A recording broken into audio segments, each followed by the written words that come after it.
दोस्तों, नरेंद्र मोदी तीसरे बार के लिए प्रधानमंत्री तो बन गए, लेकिन उन्हें भी पता है कि यह सरकार, मोदी की सरकार, मोदी 3.0 ज्यादा समय तक यह सरकार चल नहीं सकती, यह सरकार टिक नहीं पाएगी। इसीलिए मोदी जी, अमित शाह घबराए हुए हैं। फिर एक बार सरकार वही ओछी राजनीति पर उतर चुकी है, क्योंकि उनके पास कोई ऑप्शन नहीं है। मतलब वही ईडी का इस्तेमाल, डरा करके, धमका करके विपक्षी नेताओं को बीजेपी में शामिल करना, बीजेपी के नेताओं को अपने ही पास रखना और विपक्ष के दिग्गज नेताओं को जेल में डालना, या फिर जांच एजेंसी द्वारा उन्हें परेशान करना, उनकी राजनीति पूरी तरीके से खत्म कर देना।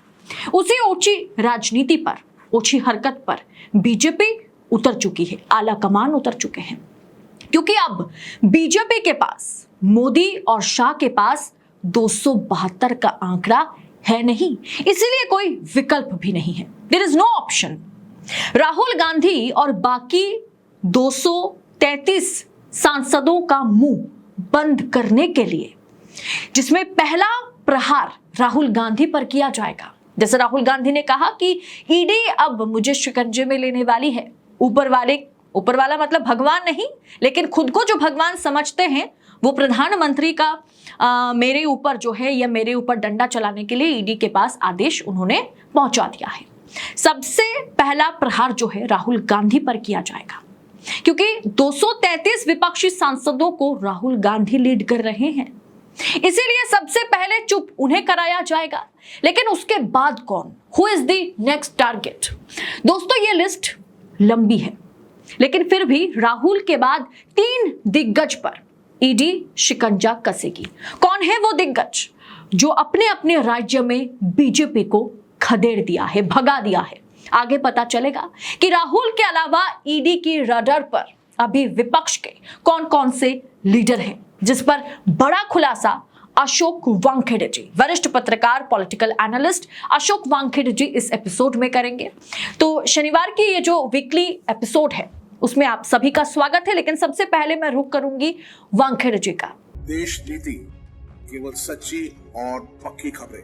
तो वानखेड़े जी, स्वागत है आपका देश नीति के मंच पर फिर एक बार हमारे साथ जुड़ने के लिए। अभी फिलहाल देश की जो राजनीति है, राजनीति जिस तरह से ये चुनावी नतीजे आने से पहले तक बिखरी हुई नजर आ रही थी, अब पॉलिटिकल एक्सपर्ट्स मान रहे हैं धीरे धीरे वो सुलझती हुई नजर आएगी। लेकिन इस बीच ईडी का खेल जो है वो फिर कहीं ना कहीं शुरू होता हुआ नजर आ रहा है। राहुल गांधी ने कह दिया कि ईडी अधिकारियों द्वारा उन्हें पता चला है कि राहुल गांधी अब ईडी के शिकंजे में आ सकते हैं। संजय राउत ने कहा कि सिर्फ ईडी के शिकंजे में राहुल गांधी तो आएंगे, लेकिन राहुल गांधी पर हमले भी किए जा सकते हैं। दूसरी तरफ सपा सांसद के खिलाफ ईडी ने रेड शुरू कर दिया। आपको क्या लग रहा है कि ईडी की राजनीति क्या फिर से एक बार ईडी जो है एक्टिव मोड में नजर आएगी, और या आला कमान इसका इस्तेमाल करने वाले हैं? और राहुल के अलावा टारगेट में कौन कौन है, क्योंकि स्ट्रॉन्ग विपक्ष है इस बार? अदिति जी, 2014 से ईडी लगातार एक्टिव है और वो सरकार के लिए एक सुरक्षा कवच लेके चलती है। जो सरकार को सवाल पूछेगा, जिससे सरकार असहज होगी, जिससे लगता है सरकार को कि ये जनजागरण का काम कर रहा है, उसके नाम उसको ईडी का भय दिखाया जाता है। इसके पहले 2014 के बाद हमने लगातार 10-12 सरकारें ऐसी गिरते दिखी ईडी के प्रकोप से, कि ईडी के डर से नेता इधर से उधर जाते हैं, फिर वो वॉशिंग मशीन में क्लीन होके फिर भाजपा का चोगा पहन के भाजपा की सरकार बना देते हैं। ऐसे हमने कई प्रकरण देखे और इसमें बहुत बोल भी चुके हैं। अब ईडी का नया रोल शुरू ये हुआ है कि आवाज बंद करो, जो बोलता है उसको आवाज बंद करो। यदि आप चुनाव के दौरान उनको प्रचार में मत उतरने दो। हेमंत सोरेन को पूरे लोकसभा के चुनाव में जेल में डाला गया। एक मुख्यमंत्री जेल में थे, 5-6 महीने जेल में रहने के बाद वो बाहर आते हैं। जब उनकी बेल ऑर्डर आती है, उसमें जो न्यायाधीश लिखते हैं और वो कहते हैं कि जिस 8.5 एकड़ जमीन का विवाद है, मतलब जिसको लेके ईडी ने इनको जेल में डाला, ना कोई रेवेन्यू रिकॉर्ड है, ना कोई दूसरा रिकॉर्ड, ये दर्शाता है कि इसमें हेमंत सोरेन का कोई लेना देना है। तो हेमंत सोरेन को आपको लोकसभा के चुनाव में अंदर डालना था। आपको डर था कि लोकसभा चुनाव के में यदि वो बाहर रहे तो आपको तकलीफ देगा। आपको अरविंद केजरीवाल भी अंदर चाहिए था। अब आप देखिए 100 करोड़ रुपए का स्कैम बताया जाता है। बार बार हमारे पास बहुत सारे प्रूफ है। ये बात सीबीआई भी कहती है और ईडी भी कहती है। तो फिर चार्जशीट क्यों नहीं फाइल होती? हर चार्जशीट पे डिस्कशन करने के पहले उसके बाद एक सप्लीमेंट्री चार्जशीट की बात क्यों की जाती है? संजय सिंह के मामले में तो कोर्ट ने कहा कि भाई कौन सा क्या है इनका, कोई अकाउंट नहीं, कुछ नहीं, कुछ नहीं। फिर केजरीवाल को बड़े मुश्किल से बेल मिली, वो भी एक पैरोल जैसा मिला बीच में, एक महीने का, चुनाव प्रचार में लग जाइए आप। लेकिन ये तब हुआ जब गुजरात में वोटिंग हो चुका था। गुजरात के वोटिंग के पहले केजरीवाल अंदर से बाहर नहीं, क्योंकि गुजरात में भाजपा को मालूम था कि उनकी स्थिति बुरी है। और गुजरात में भाजपा ये भी जानती थी कि आम आदमी पार्टी के पास 12% मतदान पिछले विधानसभा चुनाव में, तो कांग्रेस से ज्यादा आम आदमी पार्टी को डरती थी। और गुजरात में आम आदमी पार्टी का चेहरा केजरीवाल ही है, तो उन्हें अंदर रखा। अब फिर आगे बाहर ईडी से जब जमानत मिलने का टाइम आ गया तो आपने सीबीआई ने अंदर कर लिया। सवाल ये है कि वो 100 करोड़ रुपए है कहां? वो कहते हैं कि चुनाव में लग गए, खर्चा हो गए। ये एक मात्र आरोप है, किसी ने एफिडेविट कर देना है और एफिडेविट के ऊपर तुम उसको अरेस्ट करते हो। अनिल देशमुख के पे तो आरोप ही लगे थे। कमिश्नर ने कहा था कि 100 करोड़ रुपए, बाद में वो 100 करोड़ रुपए जब कमिश्नर भाग गए, पुलिस कमिश्नर फरार, बाद में जब कोर्ट में आए तो उन्होंने कोर्ट में एफिडेविट दिया कि मेरे पास 100 करोड़ का कोई प्रूफ नहीं है, मैंने लोगों की बातें सुनी, उस पे मैंने कहा, सुनी हुई बातों पे। यदि इस पे एक महाराष्ट्र जैसे राज्य के गृह मंत्री को 13 महीने जेल रहना पड़ता है, किसी ने किसी पान की दुकान पे गप सुन ली और उसने आरोप लगा दिया, आदमी 13 महीने तक जेल में रहा। 100 करोड़ का जिस पे आरोप है, चार्जशीट मात्र 1 करोड़ 40 लाख की, वो भी जस्टिफाई कर देंगे वो। अब जमानत के बाद, अनिल देशमुख को जमानत मिलने के बाद उस केस का आगे क्या हुआ किसी को पता नहीं। हाँ, सरकार गिर गई, वसूली सरकार करके सब लोग चिल्लाते रहे, चैनल के एंकर चिल्लाते रहे। सरकार कौन सी वसूली सरकार, कहाँ है? तो उन्होंने तो हाल फिलहाल में डीवायर को बताया भी ना कि उन पर दबाव था कि आदित्य ठाकरे के खिलाफ, उद्धव ठाकरे के खिलाफ उनको। वायर पे नहीं, अदिति जी, उन्होंने बाहर आने के बाद एक डिटेल इंटरव्यू किया मेरे साथ। और तब उन्होंने मुझे बताया कि एफिडेविट 2 आए थे। एक एफिडेविट आया था, उसमें उद्धव ठाकरे, आदित्य ठाकरे, अजित पवार, शरद पवार इनके नाम थे, तो हमने फाड़ के फेंक दिया। तो दूसरा एफिडेविट लेके आया दूसरे दिन आदमी, उसमें अजित पवार और शरद पवार के नाम गायब थे। उन्होंने कहा कि पवार परिवार से आपके संबंध अच्छे हैं, ये छोड़ दीजिए, लेकिन इन दोनों का नाम ले। उसके बाद उन्होंने जब मना किया, फिर ईडी पहुंचती है, और जब ईडी पहुंचती है तो ईडी के अधिकारी उनको कहते हैं कि आप ऊपर एक बार बात कर लीजिए। वो बोला कौन से ऊपर? मेरे ऊपर शरद पवार है, उनसे मेरी बात हो गई, हमें मालूम है हमको जेल डालोगे आप। छोटे बच्चे के, मतलब एक 3-4 साल की बेटी को भी नहीं छोड़ा उसको। ये क्या है? प्रताड़ना है। तो वाकई में यही सवाल था कि क्या यही अब दोबारा जो है, ये नहीं, ये कभी खत्म ही नहीं हुआ।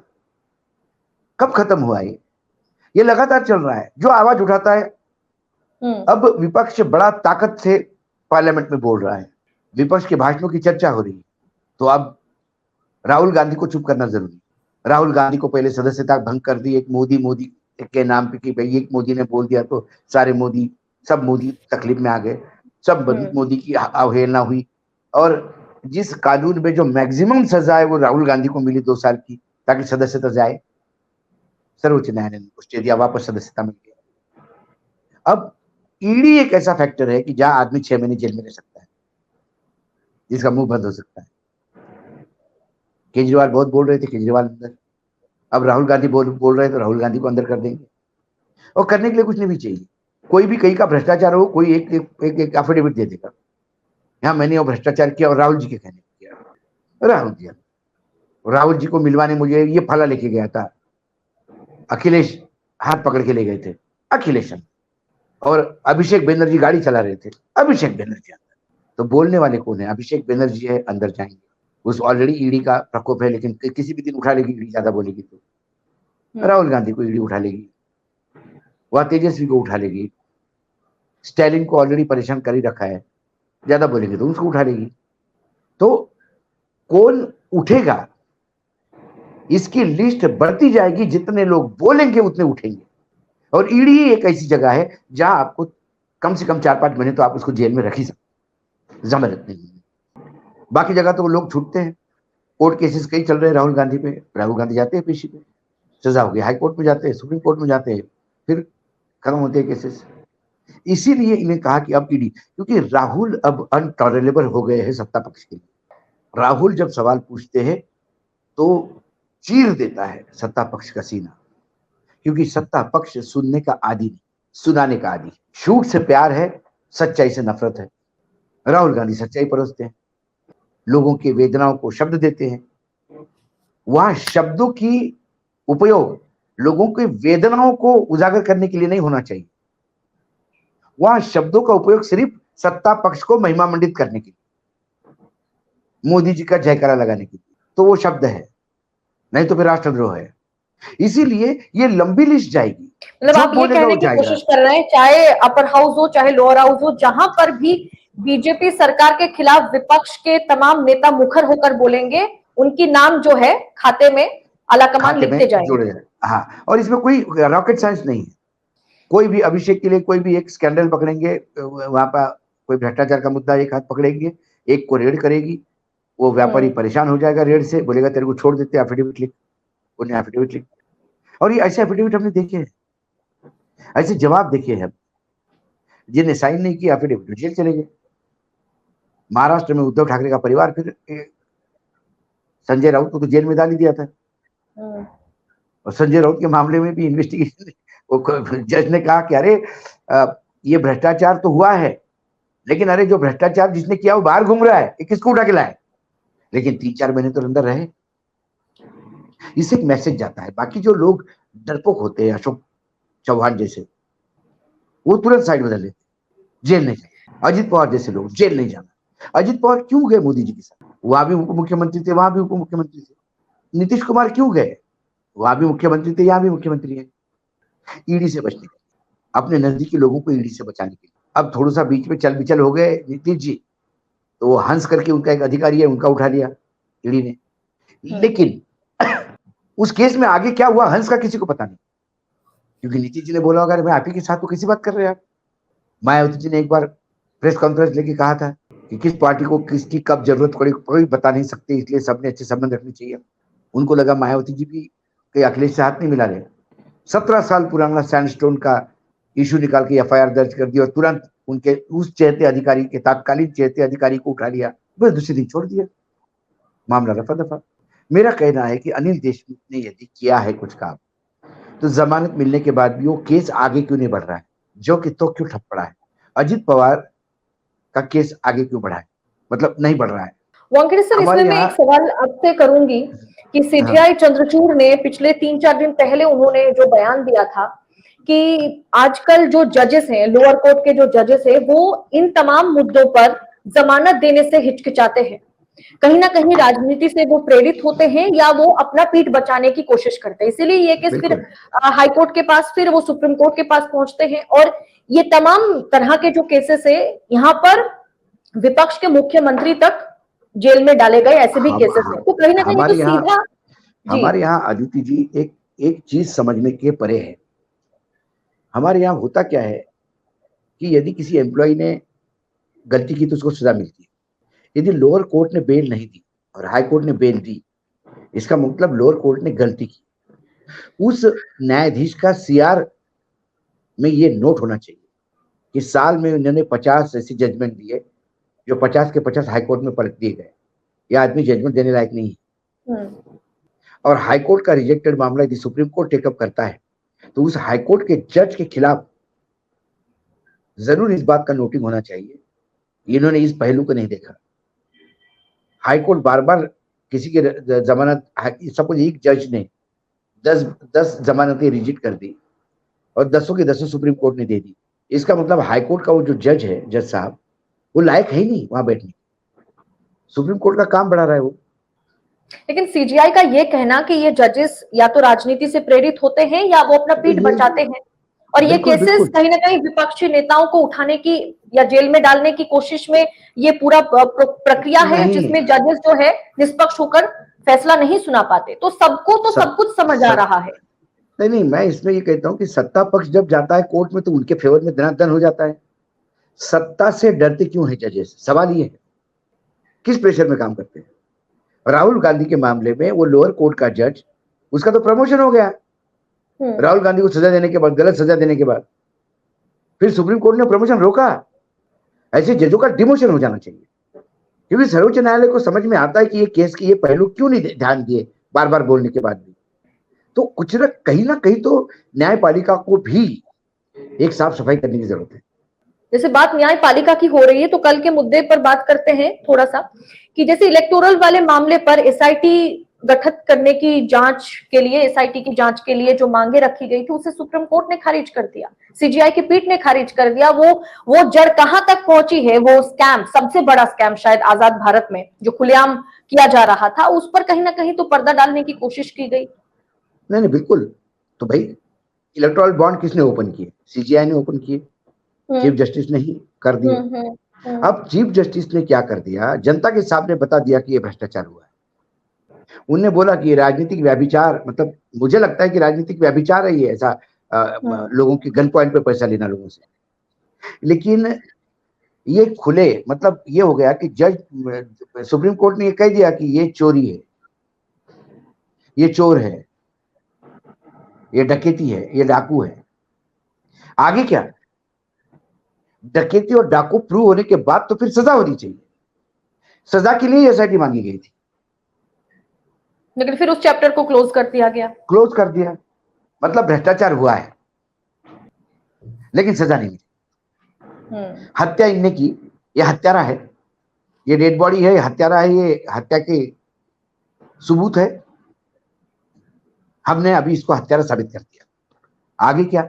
हत्यारा अपने घर जाए, डेड बॉडी उधर क्रिमिशन में जाए। तो कई जगह न्यायपालिका भी खरी नहीं उतरती। तो यदि जज साहब, चीफ जस्टिस ये कह रहे हैं कि लोअर कोर्ट में लोग राजनीति से प्रेरित होते हैं या किसी दबाव में होते हैं, तो सर्वोच्च न्यायालय ये बताए कि वो किस दबाव में था इस मामले को लेकर। कम से कम उसमें इन्वेस्टिगेशन तो हो, और यदि नहीं होता इन्वेस्टिगेशन तो सिर्फ विपक्ष के लिए है ना, नहीं के शिकंजे में विपक्ष होंगे। करेगा जब जिस दिन ये, इसमें अदिति क्या है, इसमें सभी राजनीतिक पार्टियां असहज होती है चंदे की बात आती से। क्योंकि एक लॉटरी वाला जो है, जिसने सबसे ज्यादा चंदा दिया है, इलेक्टोरल बॉन्ड जिसने खरीदे सबसे ज्यादा, वो लॉटरी किंग है। उसने कौन सा ऐसा राजनीतिक दल है जिसको पैसा नहीं दिया? हर एक को दिया उसने। वो इस हमाम में सब नंगे हैं। इसलिए राजनीतिक दलों का विल पावर, कल सत्तांतर यदि होता है देश में, वर्तमान विपक्ष यदि सत्ता में आता है, तो क्या फिर वो एसआईटी नियुक्त करेगा? नहीं करेगा, क्योंकि उनके भी हाथ रंगे हुए। ये सिविल सोसाइटी के लोगों को ही जाना होगा, इसलिए वो पिटीशन दे। इसमें कोई नहीं साहब, सबके हाथ भरे हुए हैं, कोई तो कहें। इसीलिए सर्वोच्च न्यायालय ने उसको ध्यान से देखना था, ऐसा मुझे लगता है कम से कम।